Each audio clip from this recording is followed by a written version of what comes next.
invite our valedictorian for the class of 2014, Mr. Anmol Gupta.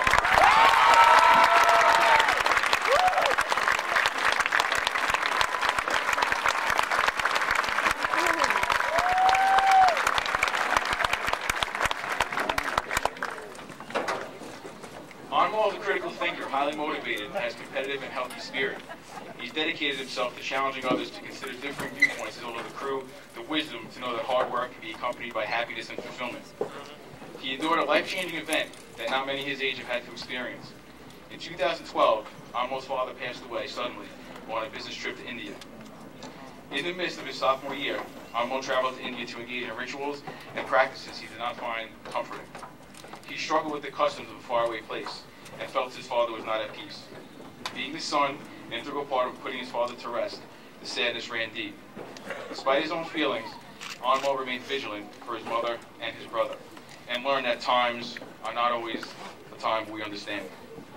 Living through the experience, is it any wonder why Anmol became the person that he is today? Soon after his father's death, he placed second, which is very difficult at times.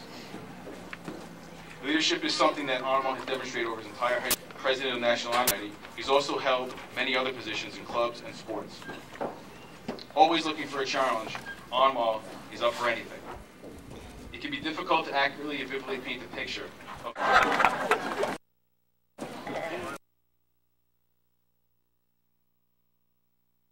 Now this is a problem I think a lot of parents would like to have. Anmol's brother goes to Yale. But obviously there are students who are ranked #1 in their class every year in every high school. But there's only one, Anmol Gupta. So please join me in congratulating once again.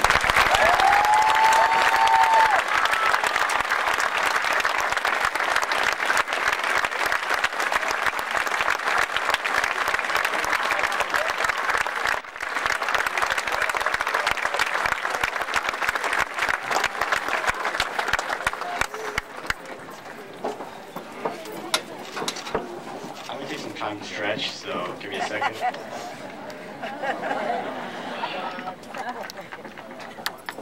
Alright, hello students, families of the students, and faculty who have taught and directed us students throughout our years of high school. Yes, this is a day for us students. I know that you are all hoping for a long-winded speech to listen to in this nice relaxing heat, but I'm sorry to inform you that I will be keeping it brief. It's not so much that I don't have a lot to say, but that I haven't had much time to prepare. You see, while everyone was signing yearbooks and enjoying their last days of school together, I was busy rushing to the airport to go to India for my cousin's wedding. Excited to sit on a plane for 16 hours, I was pleasantly informed that I could not fly that day because my brother left my visa at home. So like any loving family would do, they left me by myself. Alone, I had to rebook my ticket, travel back during my favorite time of the day, rush hour, find my visa in some tight crevice in the back of a door, and arrive at the airport the next day. But in the end, it was totally worth it. One, because that wedding was just insane. You can see me afterwards if you want to check out some killer pictures and videos. And two, because it gave me a great story to start my speech off with, which I guess isn't going to be that short as I originally planned. Sorry, everyone. But on that note, I'd like to give a quick shout out to the father of the beautiful bride, Anil uncle, her cousin, Ankita, and my other uncle, Ajimama, who have all flown from India to hear me speak today.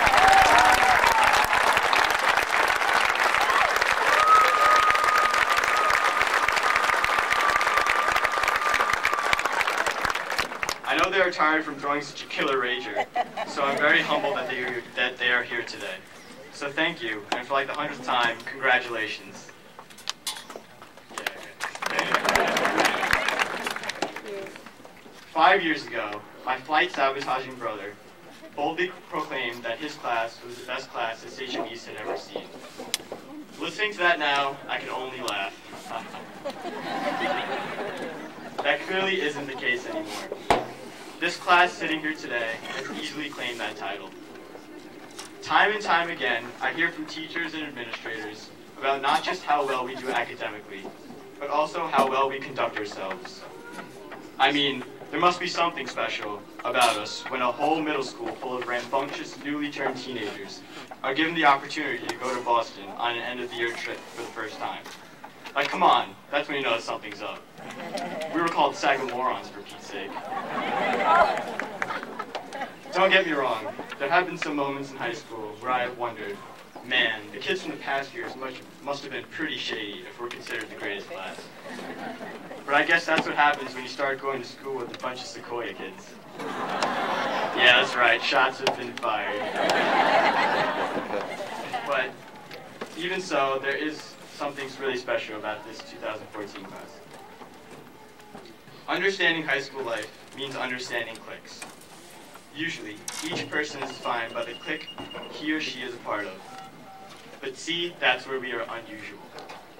Yes, everyone belongs to their group, carving out sections of the school and clogging the hallways during the 6 minutes of freedom that we have between periods. But us, we're more than that. We don't judge each other by whom we are associated with, but by who we are. The funny guy in the marching band isn't known as a band geek, but as the funny guy in the marching band. We go beyond the realms of just our group label and respect us for just being, well, us. As a self-proclaimed nerd, and also a publicly proclaimed nerd, I guess, you'd think I get the occasional swirly for constantly confessing my love for math, physics, and all things science. But surprisingly, I don't. Instead, I feel respected and accepted for the Einstein lover boy that I am. I am so thankful to have been a part of such an interconnected group of people these last 4 years. I don't know where I would be without you guys. Like, seriously. I don't know if I could have survived looking over my shoulder every time I went to the bathroom. I don't pee too well under pressure. Although I'm just a naive 18-year-old boy in most of your eyes, I have experienced a lot in my life, aside from being a nerd. Some that no one should ever experience, and others I hope everyone has and will continuously encounter. I know you guys aren't here to listen to me rant about how you should live your lives, so I've cut down all of my old age wisdom to just one piece of advice. Even though you've heard this all time and time again, especially from Mr. Antonetti's incessant inspirational tweets, I thought that hearing it from one of your own, as someone you can relate to, will let its importance sink in. I'm talking to all of you, my fellow readers. Please, and I mean please, continue to build new relationships and strengthen the ones you already have. Understand that it is those who you're close to that will shed light onto your darkest of days and celebrate with you the brightest. We were created as social beings, meant to help each other and nourish and develop. Don't just sit there scratching your rear ends and picking your noses while what I say goes through one ear and out the other.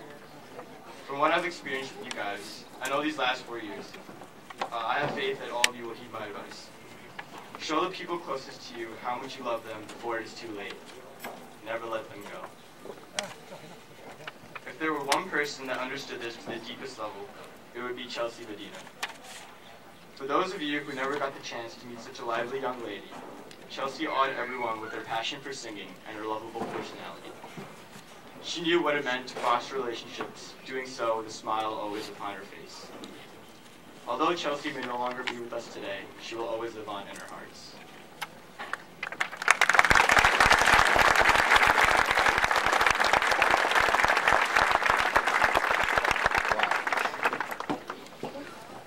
I think now it's only appropriate to express appreciation to those who have shaped me into the individual I am today.